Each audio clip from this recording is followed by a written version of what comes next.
If we can realize that growing food for ourselves, and if we integrate growing food for others, like the pollinators, for example, or wildlife, into those systems, then something magic can happen. And it doesn't happen just for myself, but I see it with all the people that come here.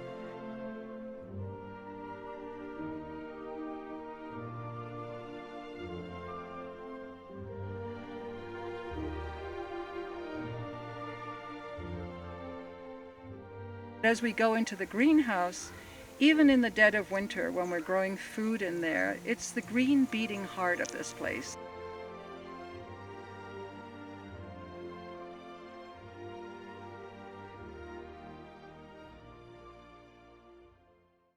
The first of the tomatoes are germinating. That's kind of fun.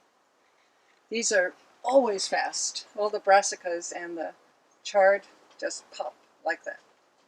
But these are the warm season crops that are coming in, and we're still freezing at night. So things are a little bit touchy here. We get very hot days and freezing nights, and so plants aren't really sure what to do. So it's been a lot of time figuring out cycles of sowing seeds, of what we have to cover or uncover, raising and lowering greenhouse sides.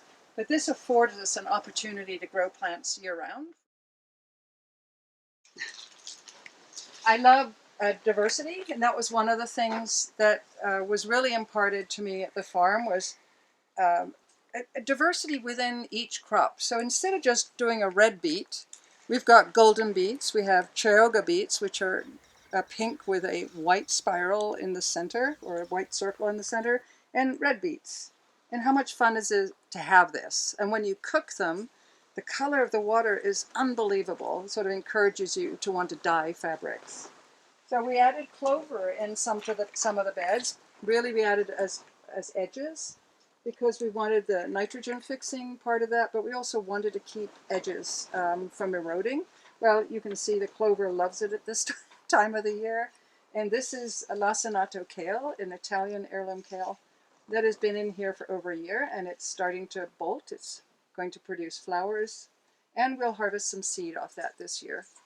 So seed, we're increasing the amount of seed we're harvesting off our crops every year, and it's something we're also doing with the wild plants that we do grow for seed, and that goes into the restoration projects in the broad landscape.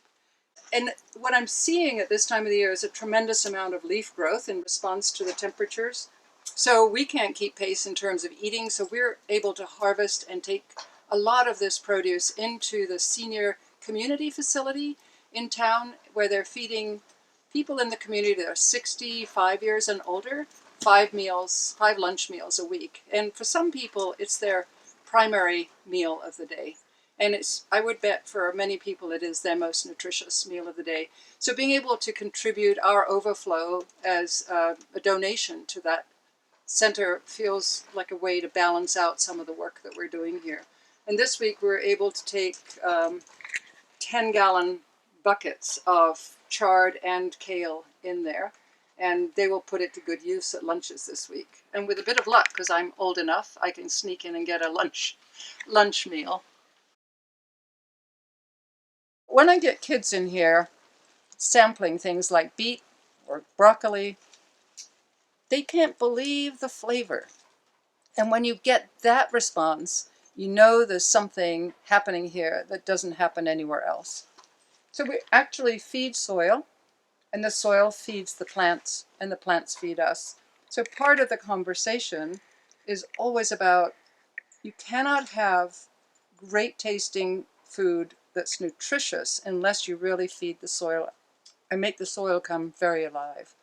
And we do that through the composting process and by increasing soil flora by inoculating with biodynamic inoculants. That feeds into the systems that we have outside in the broad landscape, where we're really doing a lot of work with erosion, water infiltration, and restoring drainages that are damaged by human use in the last few hundred years. So putting the landscape back together really feels as significant as growing food. Most exciting, perhaps of all, is that this is 95% youth built. The first group of kids were 13 and 14 years old that worked on this. And we did it over the course of 6 months. And it was completed by the last group of kids in the early part of July, the Borderlands Earth Care Youth Institute, who were really thrilled to have been the completing entity on this structure. So I'm looking forward to the day that we have to find it silted in fully and that we need to build another structure upstream of it to build the soil up even further at the base of this channel.